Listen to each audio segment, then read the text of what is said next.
RSS भी जो पैदा हुई यहीं से हुई और आज यही आरएसएस देश को बर्बाद कर रही है। मोदी आरएसएस का झंडा लेके आगे जा रहे हैं और उसके पीछे आरएसएस है। क्या मोदी आने के बाद आपको आजादी मिली है? मोदी आने के बाद ही आपके स्कूल खुल गए हैं। मोदी आने के बाद भी रेल चल रहा है।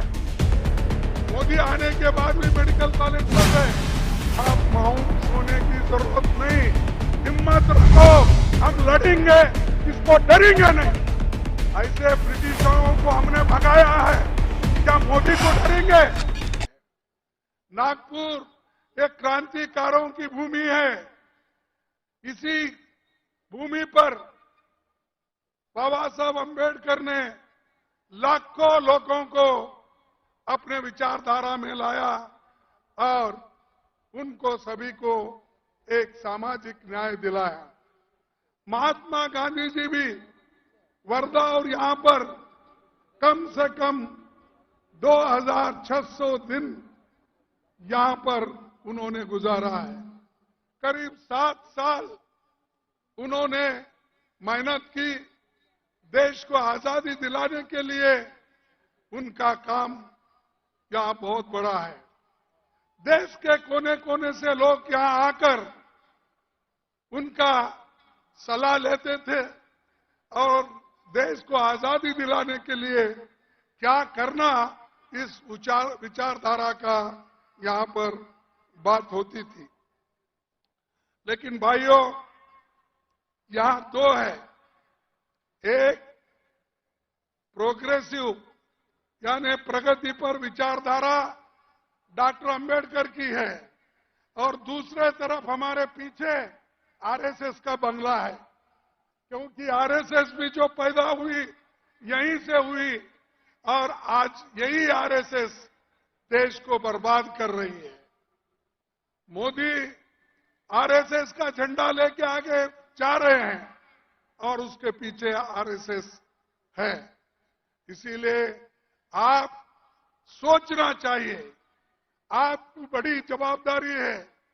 जब तक आप नहीं उठेंगे तब तक ये जो समानता का एक झंडा है ये आप नहीं फहरा सकते हैं। तो भाइयों, मैं यहां से इतना सबको विनती करूंगा कि पिछले 10 साल में देश में भाजपा और राष्ट्रीय स्वयंसेवक ये देश को तंग कर रहे हैं और ये जो संघ की सरकार है, अगर इसको नहीं रोक सके तो देश बर्बादी की ओर जाएगा और लोकतंत्र खत्म हो जाएगी। देश का संविधान जो बाबा साहब अम्बेडकर और पंडित जवाहरलाल नेहरू जी ने मिलकर बनाया वो भी खत्म हो जाएगा।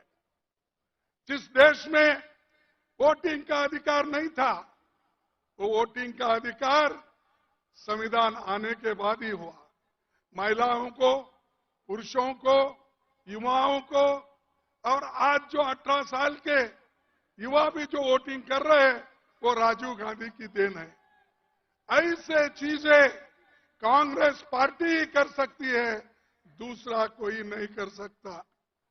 बाकी के लोग सिर्फ अपना संपत्ति कैसा बढ़ा लेना, संपत्ति को कैसा बचाना और संपत्ति को और 10 गुना करना, ये उनका काम है।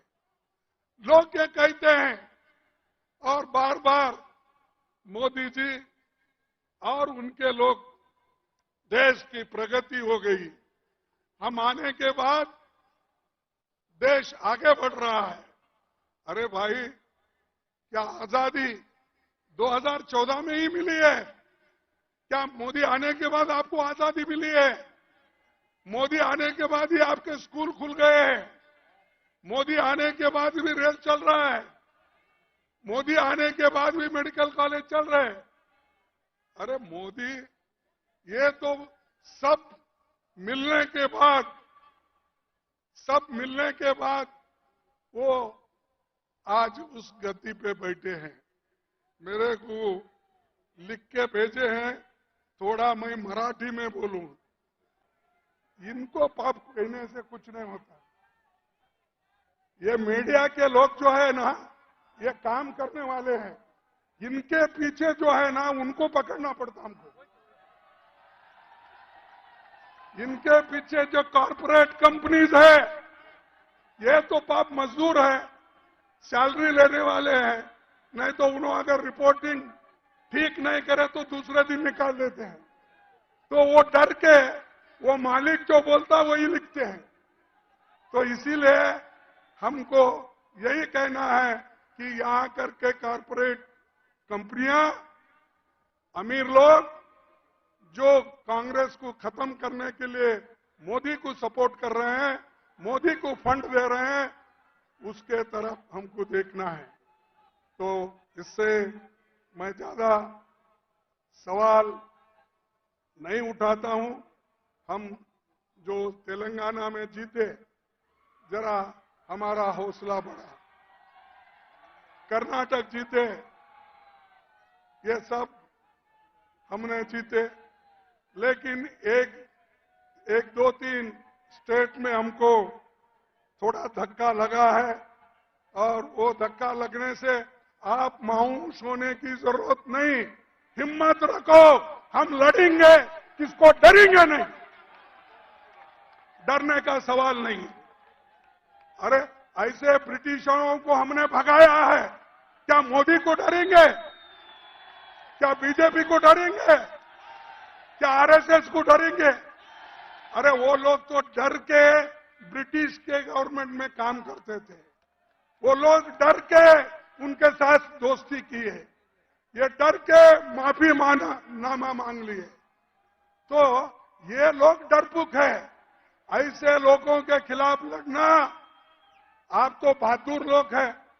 और जैसा कि अभी राहुल गांधी जी ने कहा, आप तो शेर है, बब्बर है, लेकिन शेर कभी घास खाता है नहीं, तो शेर है आप। तो इसलिए भाइयों, मैं ज्यादा चीजें आपके सामने नहीं रखना चाहता। जो चीजें पार्लियामेंट में भी घटे, और आज हमको ब्लेम करते हैं, मोदी ये ब्लेम करते हैं कि कांग्रेस वाले, अपोजिशन वाले पार्लियामेंट में नहीं आ रहे। अरे पार्लियामेंट के बाहर निकालने वाले ही आप हो, हमको बात करने के लिए नहीं देते। हमने सिर्फ इतना ही पूछा, जो दो चार लोग अंदर आ गए, वो कैसा आए, क्यों आए, उसके पीछे कौन है। अगर उसके जगह आज बीजेपी के एमपी के बजाय कांग्रेस का एमपी अगर कोई होता, तो हमको कलंकित करते थे, बदनाम करते थे। लेकिन ये लोग एक एमपी को बचाने के लिए 140, 147 लोगों को इन्होंने बाहर डाला। ठीक है, हम लड़ेंगे और लड़ते रहेंगे। उसके बाद में जितने काले कानून जो हमारे लोगों के खिलाफ है, वो क्रिमिनल लॉ हो या दूसरा, वो ब्रिटिशर का नाम बोल के ये कर रहे हैं। भाई आपको सपना अभी गिरा क्या? जब वाजपेयी थे 6 साल आपने हुकूमत की, क्यों नहीं उस वक्त ये कहा आपने नहीं किया? और 9 साल आप हुकूमत में, उस वक्त आपको याद नहीं आया? अब इलेक्शन आ रहे, कुछ ना कुछ करना आप करते जा रहे हो, लेकिन लोग इसको स्वीकार नहीं करेंगे। लोग त्याला स्वीकार करणार नाही। हे नुसतं माणूस खोटं बोलणार आहे, आणि किती दिवस असं खोटं बोलेल। आणि लोक, मी ते नांदेडमध्ये एकदा सांगितलं होतं, त्यांचं तत्व काय, खोटं बोला पण रेटून बोला। असं म्हणजे बोलो, झूठ बोलो, दबा के बोलो, ये मोदी का है। और हमेशा ये वो कहते हैं, अगर कोई भी वायदा करते हैं, वो वायदे का उन्होंने बार बार जिक्र करते थे। फिर थोड़े दिन के बाद वो कहते थे कि ये जो हमारी बात है वो चुनाव में बोले, ये कहते थे।